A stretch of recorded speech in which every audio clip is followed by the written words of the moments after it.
Today we have a Craftsman with a Briggs extraction 5.5 horsepower. Apparently it starts and then dies. This is a little bit of a different assembly than a normal carburetor has. It doesn't necessarily have a float or anything like that. It has diaphragms.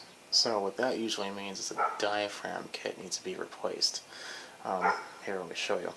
When pump it, what that does is shoots raw fuel into the engine. That raw fuel can then be burned because it's raw fuel.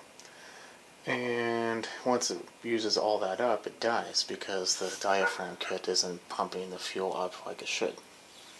So what I'm going to do is I'm going to pump it, hold down the bail, pull it, and then once it starts to die, I'm going to pump again to show that that's the reason is why it's doing that.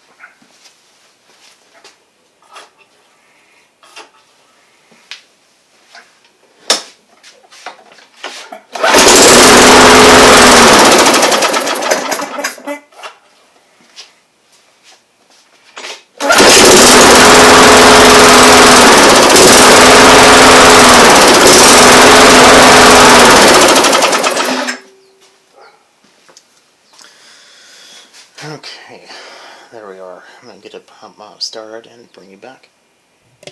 Okay, first things first. You don't need to do this, but I like to at least loosen the cover. It's a 1/4 inch. Just in case the air filter gives you a hard time. There we go. That's at least enough.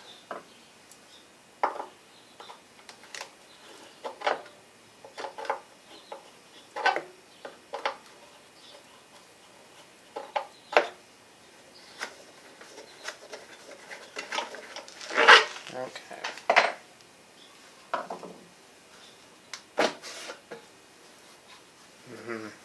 Naturally, that's tore up. I don't understand why that spring is always the first one to go. Okay, well, let's do this. I should switch these.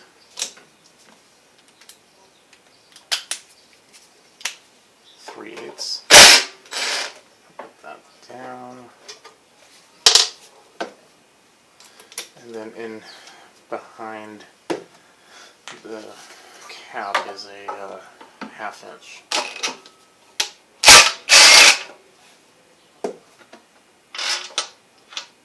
There we are. And then it should slide off. Gracefully bend it off of the throttle like so. Take that mangled spring off. Yeah, it spills a little gas, but that's okay. Okay, well, I'm gonna clean that and then bring you guys back. Okay, this is a fairly easy one. Just takes the 5 screws off. I have to take this off. Throw this away. That's from a different project. That one's still good, so we're gonna keep that one. Okay.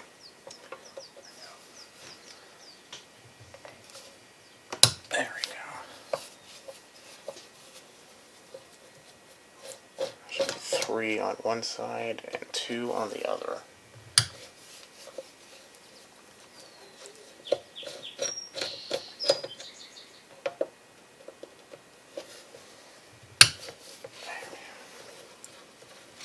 That's actually in very good condition.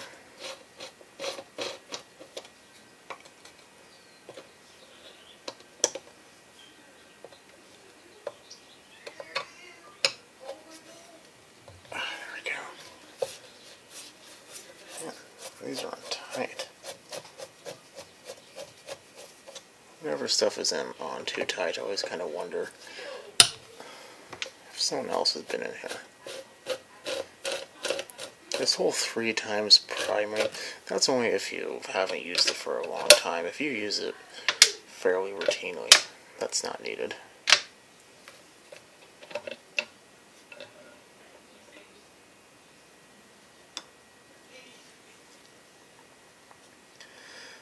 Okay, so take the rest of those out, Inspect this. Take this as a little fuel filter. Sometimes it doesn't like to play well with others. There we go. Okay. So this is our problem. We're going to take this off. It's all garbage. I'm not even going to save the gasket.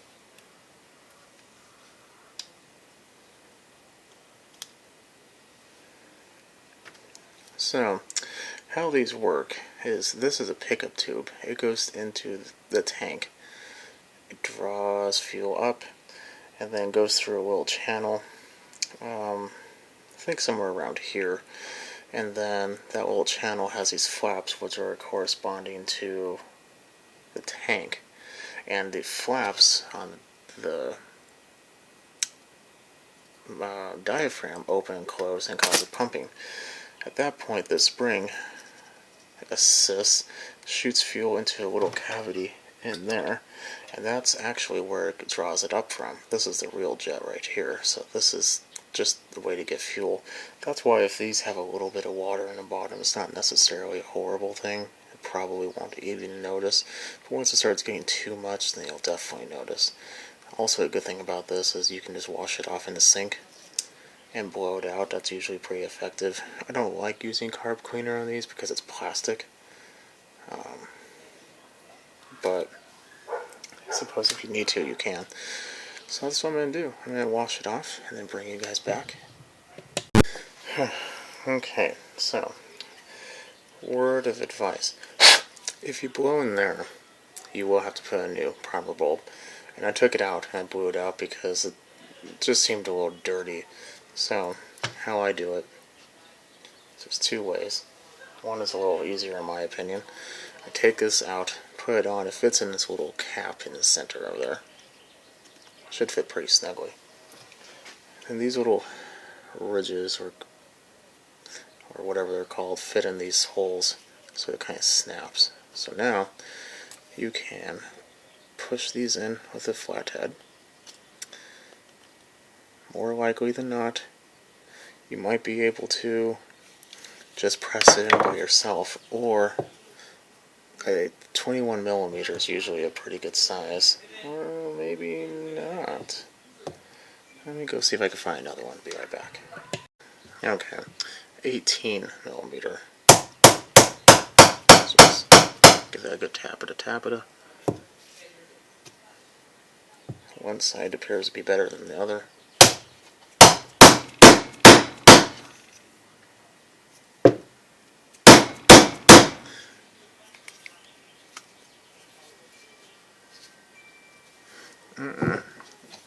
You might just have to do brute strength on this one.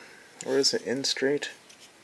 No, it's not. Okay, well that makes a lot more sense. Definitely make sure it's in straight.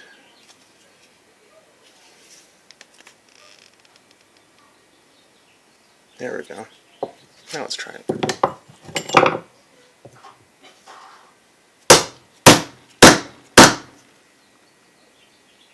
little bit more.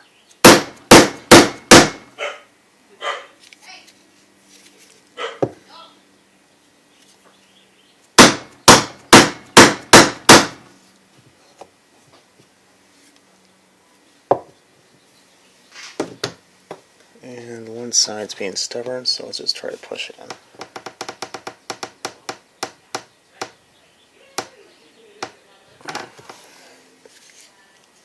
Try to push some of this material out of the way.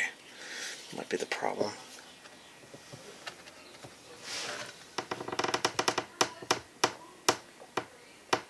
There we go, finally. Whew. Okay, both in. Now, when we press, sounds good. Okay, next. We take a gasket kit. There we are.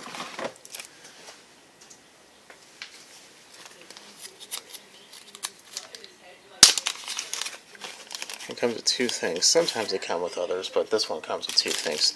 It's just a cheap one. It is the gasket and the diaphragm. you put the diaphragm on first. The right way, preferably. It only fits on one way, it's a very particular size.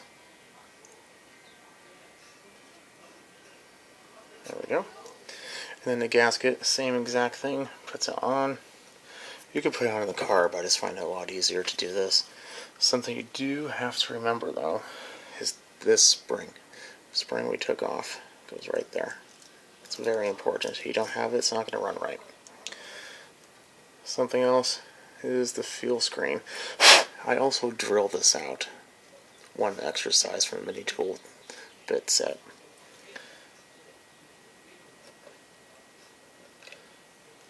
Because I looked at the plug and it was definitely a little white.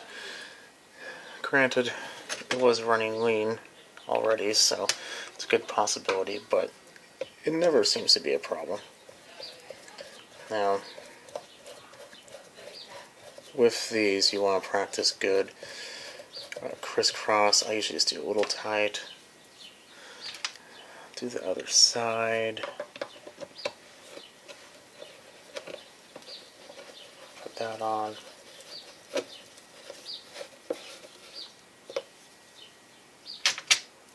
Do the other side again.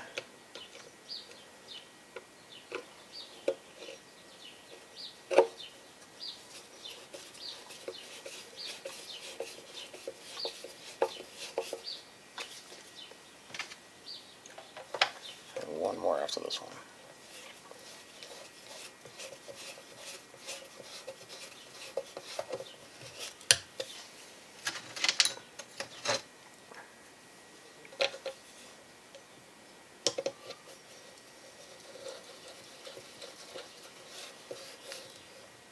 And this one we put tight, and then we just tighten.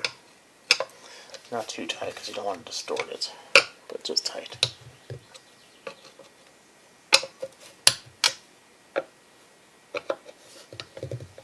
There we go.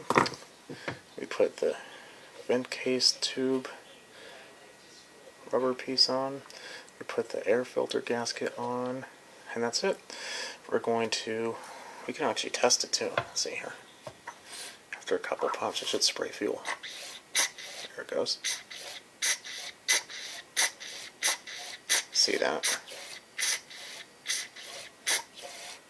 There we go. Okay, I'm going to put it on exactly the opposite how you saw me take it off, and then I'll bring it back. Okay, so what now? I put the carb on. I had to cut a little bit off the spring, so what I'm going to do to kind of compensate that, because it will be a little more tension than it should be, this little tab I'm going to bend in just a little bit. There we go. That way kind of make sure it doesn't over rev. Before we start though, we should check for oil. Probably something we should check earlier. Actually looks new. We'll double check that later. Okay, so yeah, everything should be good. Let's give it a couple primes. See what happens. 1, 2.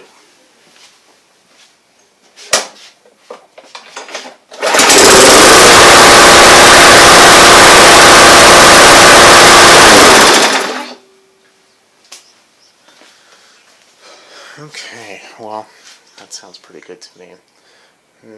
Now all I'm going to do is I'm just going to double check the oil. You know what? We can just do that right now. Clean towel. Now, with other engines it's a little different, but this one you don't have to put it all in.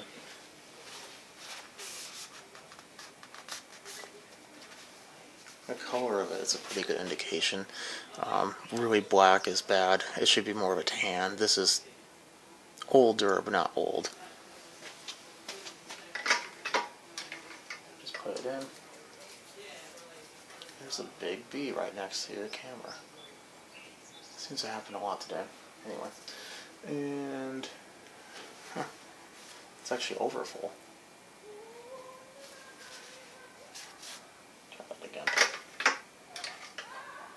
No, it's same oil, probably 3 ounces over, 2 or 3 ounces over. So what I'm going to do is probably just going to change the oil. Yeah, probably better. And to do that, I'm going to just pump it out with the pump. You can also tip it over, but I am going to let it run for a little bit just to make sure, because I want to get it nice and warm. It's easier for the oil to flow. Then I'm going to tip it over, sharpen the blade. Actually, since I'm tipping it over, I might as well just tip it over in a drain pan. But yeah, I'm going to go ahead and do that. So everything should be set to go on this one. Any other questions, feel free to comment, subscribe, and definitely come again. Bye. Okay, something I want to bring up. This, what I was told about this is they brought out what had no fuel in it, and they put new fuel. No. If you look at it, well, yes, I did say water is not the world's worst thing to do with this motor. There is also water in it. So, it's a little hard for you to see because it's still gathering, but there's some water on the bottom. Okay, so I wanted to bring that up before I put a carb on. I am changing the oil, or not oil, but the gas. I'm going to be taking like a dry towel and putting it in there and just kind of mopping it up. If you can, before you put the carb on there, rinse it out. Just make sure that when you do that you don't leave water in it. You can leave it outside, let it dry. If you're absolutely 100% positive there's some more fuel in there, you could take like a torch. But yet again, you might be surprised. So go ahead and bring it back.